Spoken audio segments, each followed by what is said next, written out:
Il y avait donc aujourd'hui une marche du souvenir à Dakar pour Abdoulaye Ba, cet étudiant sénégalais décédé le 9 février lors de violences survenues près de l'université Cheikh Anta Diop de Dakar. À l'origine du différend entre la jeunesse et les autorités, un problème de versement de bourses universitaires, des étudiants qui voulaient aujourd'hui que ce message soit encore entendu. Correspondance TV5 Monde à Dakar, Wahani Johnson-Sambo. Les manifestants espéraient surfer sur la vague d'indignation suscitée par la mort de l'étudiant Abdoulaye Ba, décédé il y a quelques jours en marge des violences à l'université Cheikh Anta Diop de Dakar. Mais à l'arrivée, seulement quelques personnes ont répondu présent. Une faible mobilisation due notamment aux jeûnes du Ramadan. Mais pour ceux qui sont sortis manifester, l'important était ailleurs. L'essentiel, c'est de nous faire entendre par les autorités de droit. Depuis longtemps, on est victime. Moi, j'ai été victime de bavure policière le 21 septembre 2020. Ensuite, j'ai été victime de torture en juin 2023. Mais jusque-là, la justice traîne les pieds.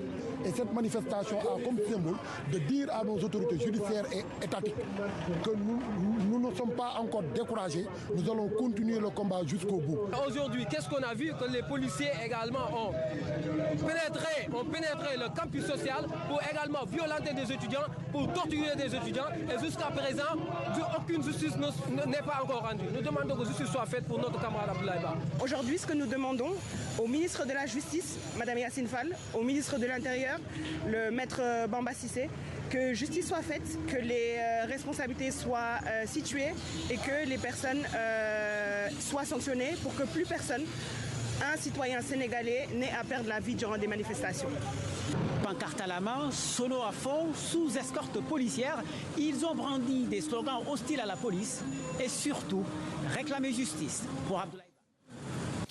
Et pour aller plus loin, gros plan maintenant sur le quotidien et l'amertume de ces étudiants de l'université Cheikh Anta Diop et plus largement d'une jeunesse déçue des violences qu'elle subit et surtout de ne pas être entendue par un gouvernement qu'elle a pourtant largement soutenu il y a bientôt 2 ans. Un reportage réalisé par Arte Info, Maya Boyer, Pierre Favnec. Ali, Pascal et Modo sont étudiants en Master 2 en droit public et en génie civil à l'université Cheikh Anta Diop de Dakar. Ils étaient sur le campus lorsque des affrontements avec les forces de l'ordre ont éclaté le 9 février dernier. Alors il y a aussi celui-là qui avait une blessure au niveau de l'air et c'est lui qui a perdu son œil. Comme si on était en guerre. Non, c'était la guerre. Hein. Ils ont pris ça pour une guerre. Ces images, filmées par des étudiants, témoignent de la détresse des jeunes, mais aussi de la violence des policiers, qui pénètrent même à l'intérieur des dortoirs du campus. Pourtant, ce jour-là, contrairement aux jours précédents, aucune manifestation n'était en cours pour réclamer le paiement des bourses universitaires, bloquées depuis des mois pour certains étudiants. C'est eux qui ont rentré en premier, c'est eux qui ont franchi la porte universitaire, c'est eux qui ont rentré aussi dans les chambres universitaires pour malmener et violenter nos camarades étudiants. Moi, à vrai dire, ça en fait mal. Ça fait très mal parce que l'université, ce n'est pas un champ de bataille. L'université, c'est le temple du savoir. C'est là où on forme les cadres du pays. Ce ne sont pas des agresseurs, ce sont des étudiants, des modèles, des gens qui aspirent à servir le pays demain. Pascal et ses camarades se sentent trahis. Ils étaient, comme des dizaines de milliers d'autres jeunes, les fers de lance de la contestation qui a mené Ousmane Sonko et Bassirou Diomaye Faye au pouvoir. Je suis très très déçu de ce gouvernement. Nous attendons à tout, sauf qu'ils se mettent à dos les étudiants. Parce que les étudiants ont toujours été là pendant qu'ils avaient besoin de nous. Alors pendant les affrontements avec Macky Sall, ce sont les étudiants en réalité qui ont défendu en premier. Moi personnellement, j'ai versé mon sang pour Ousmane Sonko. Au lendemain des affrontements, le campus de l'université a été fermé, contraignant 45 000 étudiants à quitter les lieux.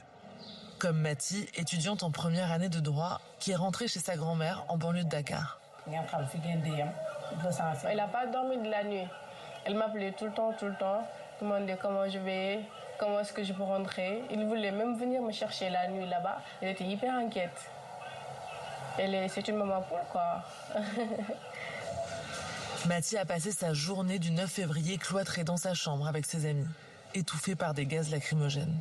Nous, on était tellement terrifiés. Les filles étaient là, on entendait les cris, on voyait les garçons à travers nos fenêtres courir, les forces de l'ordre. Eux, ils ne différencient pas filles ou garçons.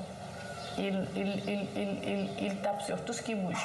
Tu es là, tu es fille ou garçon, eux, ils s'en fichent. Ils faisaient ça de gaieté, quoi. Ils faisaient ça avec plaisir. Nous taper, nous voir souffrir, nous malmener. Et moi, j'aurais jamais cru que ça allait se faire à l'université. Jamais. J'ai même peur de retourner à l'université, honnêtement. Parce que j'ai peur que demain, des situations pareilles se représentent. Et puis que, voilà, et puis que je fasse partie des victimes. L'étudiante n'a pour l'instant aucune visibilité sur la réouverture du campus. Honnêtement, j'ai aucune envie d'apprendre.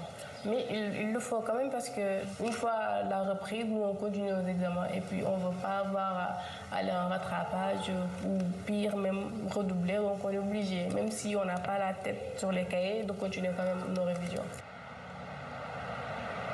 En attendant la reprise, Pascal, lui, rend visite à un autre étudiant, logé chez un ami.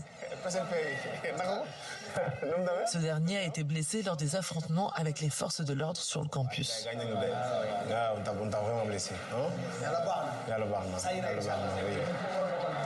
Malgré leur mobilisation, Pascal et ses camarades n'ont toujours pas reçu leur bourse.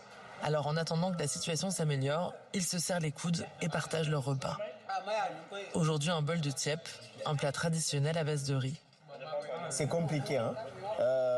C'est pour cela que lorsqu'on a un bol de tiep, on le fête. C'est une fête chez nous parce que c'est pas tout le temps qu'on a du tiep devant nous.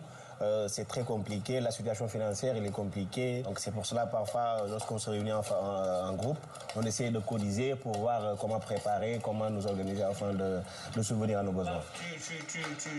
Pascal et Ali espèrent cette année réussir les concours de l'École nationale de magistrature. En attendant, ils militent au sein des syndicats étudiants et font leur premier pas en politique. Nous avons choisi d'être dans les amicales pour pouvoir aider nos camarades étudiants, leur défendre. Nous pensons d'ici peut-être quelques années, on peut faire partie de ceux qui vont changer le pays. 10 jours après les affrontements, les rues de l'université sont désertes et les étudiants ne sont plus admis dans leur campus. Ceux qui, comme Pascal, attendaient tant du nouveau gouvernement ont vu leurs espoirs douchés. Car si les autorités ont condamné les violences policières, elles sont restées muettes face aux revendications de la jeunesse.